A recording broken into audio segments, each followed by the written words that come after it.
மாவட்டம் அம்பை அருகேயுள்ள பள்ளக்கால் பொதுக்குடி பகுதியைச் சேர்ந்தவர் மைதீன். இவரது வீட்டின் கதவு மற்றும் ஜன்னலை நள்ளிரவு சுமார் 11:30 மணி அளவில் திடீரென 7 பேர் கொண்ட மர்ம கும்பல் அரிவாளால் வெட்டி சித்திக் வீடு எது என கேட்டு மிரட்டியதாக கூறப்படுகிறது.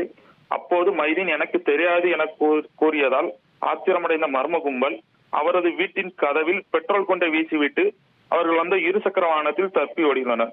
தொடர்ந்து செல்லும் வழியில் அப்பகுதியைச் சேர்ந்த மசூது என்பவர் வேலை முடித்து நடந்து சென்று கொண்டிருந்தார். அதே மர்ம கும்பல் அவரை அரிவாளால் ஓட ஓட வெட்டி தப்பி ஓடியுள்ளனர். இதில் மசூதிற்கு கால், முதுகு மற்றும் கையில் பலத்த காயம் ஏற்பட்டுள்ளது. தொடர்ந்து மசூது சிகிச்சைக்காக அரசு மருத்துவமனையில் அனுமதிக்கப்பட்டுள்ளார். இதற்கிடையில் மசூதுவை அரிவாளால் மர்ம கும்பல் வெட்ட ஓடும் பரபரப்பு சிசிடி காட்சிகள் வெளியான நிலையில் இருசக்கர வாகனங்கள் 2இல் அந்த மர்ம கும்பல் சாலையில் செல்வது உள்ளிட்ட காட்சிகள் வெளியாகியுள்ளது.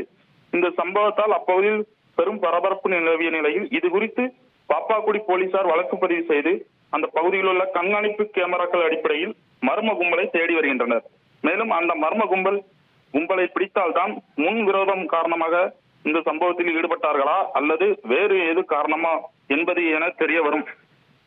தெரிய வரும் என போலீசார் தரப்பில் தற்போது தெரிவித்துள்ளனர்.